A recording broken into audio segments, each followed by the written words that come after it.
Udah.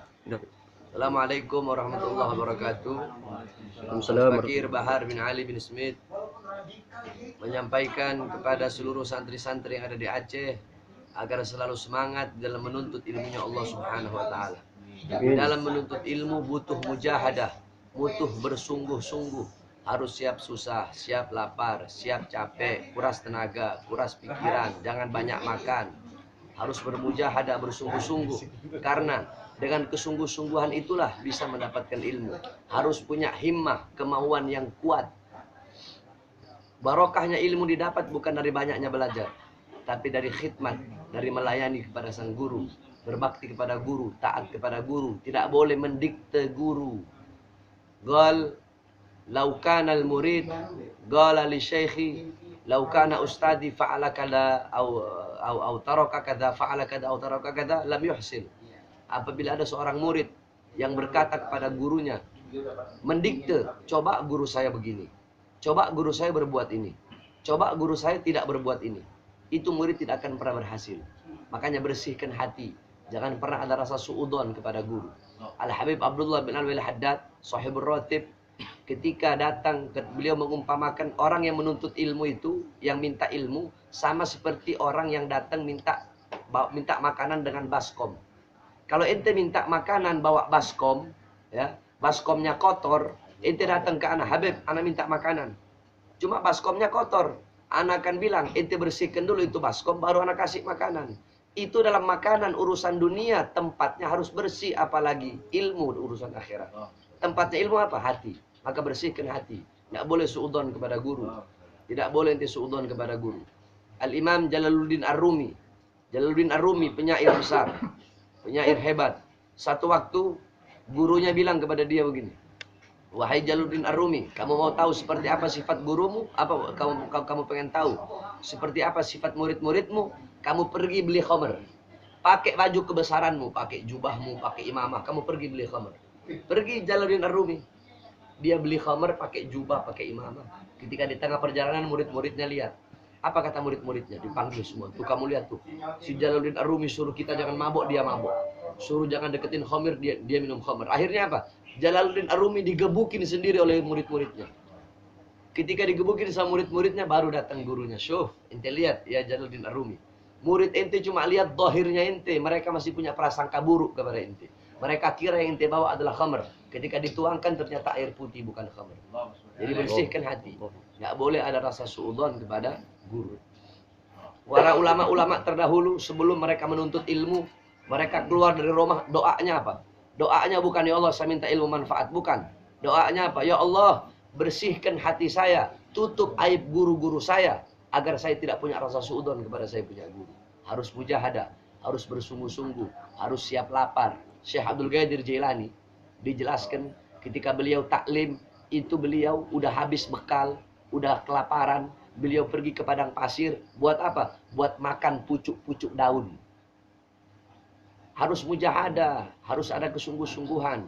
Ente harus khidmat. Sebelum guru datang, ente harus datang lebih dulu. Al-Imam Az-Zubaydi, Abdullah Az-Zubaydi, beliau berguru kepada Al-Imam Abu Ali Al-Qali, seorang nuhat, seorang nahwi, ahli nahwu. Al-Imam Abdullah Az-Zubaydi, beliau tidur di kandang gurunya. Kenapa? Cuma pengen berada di tempat paling depan di saat menuntut ilmu. Satu saat, satu malam, akhirnya Al-Imam Abu Ali Al-Qali, beliau keluar dari rumah. Diikutin sama Abdullah Az-Zubaydi. Imam Abu Ali Al-Qali punya firasat. Akhirnya beliau lihat, siapa kamu? Kenapa kamu ikuti saya? Saya adalah muridmu Abdullah Az-Zubaydi. Kenapa kamu ikuti saya? Kata Abdullah Az-Zubaydi apa? Demi Allah, tidak ada satu orang pun di dunia ini yang lebih tahu tentang ilmu nahwu kecuali engkau. Maka aku datang tidur di kandangmu agar aku berada di barisan paling depan untuk mendengarkan ilmu-ilmu nahwu. Al-Imam Abu Hatim. Ya. Bukan. Al-Imam Ibn Jandal Al-Qurtubi, bukan Abu Janda ya. Al-Imam Ibn Jandal Al-Qurtubi. Beliau belajar kepada Al-Imam Ibn Mujahid. Itu Al-Imam Ibn Jandal Al-Qurtubi, beliau masuk lewat lorong. Masuk lorong, begitu keluar lorong, pas di depan rumah gurunya. saking pengen cepet-cepet berada di hadapan guru. Ente tahu kulit-kulitnya semua sobek, kena besi-besi yang ada di lorong tersebut. Saking apa? Saking pengen berada di barisan paling depan untuk menuntut ilmunya Allah Subhanahu wa taala. Harus mujahadah, harus susah. Al-Imam Jarir ibn Hisham selama 7 tahun beliau belajar di mana? Di bawah cahaya bulan. Karena nggak punya uang, nggak punya lentera. 7 tahun belajar di bawah cahaya bulan, diterangi dengan bulan. Al-Imam Asy-Syafi'i, orang susah, ibunya nggak punya duit buat beli kertas. Ente tahu pakai apa? Pakai tulang. Beliau kumpul-kumpul tulang onta, tulang kambing, dikumpulin, baru ditulis nasihat gurunya. Nanti ditaruh di botol. Nanti ditulis, baru ditaruh di botol. Udah selesai habis botolnya, udah penuh tuh botol, baru beliau taruh. Sampai-sampai beliau kalau tidur di rumahnya, tidurnya begini. Kenapa? Penuh dengan kitab-kitab semua rumahnya kecil. Jadi harus mujahadah, harus bersungguh-sungguh. Ilmu itu nggak bisa didapatkan dengan santai. Malaikat Jibril alaihi salam, Jibril pernah menertawakan manusia. Kenapa Jibril tertawakan manusia? Aku tertawa kepada manusia. Kenapa? Karena mereka mencari sesuatu yang tidak pernah Allah ciptakan di dunia. Apa itu? Ar-raha, santai, ketenangan. Tidak pernah ada ketenangan di dunia. Ketenangan itu adanya di akhirat. Makanya ente kalau mau jadi santri, nggak ada tenang-tenang, santai-santai. Terus jadi santri harus tidak boleh cukup dengan beberapa ilmu dan beberapa guru saja. Al-Imam Malik, beliau keliling dunia untuk apa? Untuk mencari ilmu. Keliling, satu dunia dikelilingi oleh beliau. Al-Imam Hambali, Ahmad bin Hambal, Al-Imam Abu Hanifah, keliling, safar, rehlah untuk mencari, menuntut ilmunya Allah Subhanahu wa taala. Harus punya khidmat, berbakti kepada guru. Bukan seberapa besar ente ada di hati guru. Kalau seberapa besar ente ada di hati guru, itu ente cari muka di hadapan guru. Cari muka. Akhirnya jadi orang munafik. Tahu munafik? Munafik itu dari lafaz nafiqaul yarbu. Yarbu itu binatang kayak tikus. Cuma bukan tikus. Ekornya lebih panjang. Kaki belakangnya lebih pendek. Nafiqaul yarbu. Liang binatang yarbu. Itu yarbu hujratain. Dia punya 2 liang. Punya 2 lubang. Lubang yang satu namanya qasi'ah. Lubang yang satu namanya nafiqa. Yakni yadhiru nafsah, yadhuru nafsahu min qasi'ah wa yakhruju min qasi'ah. Min nafiqa wa yakhruju min qasi'ah.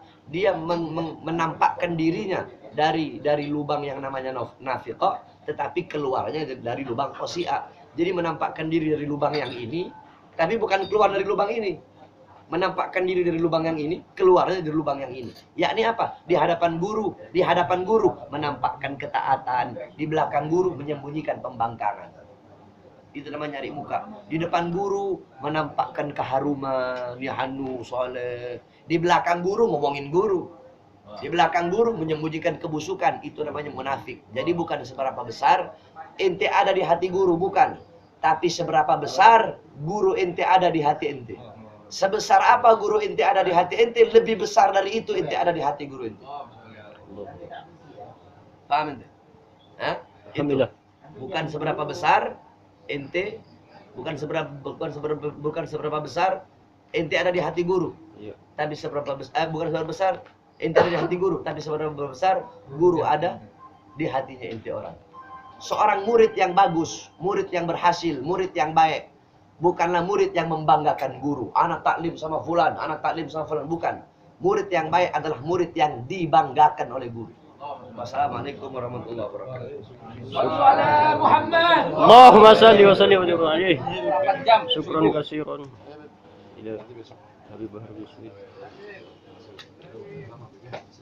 Cuman nyaman dong video yang jud dan share ke rekan-rekan santri Aceh. Syukran katsiran.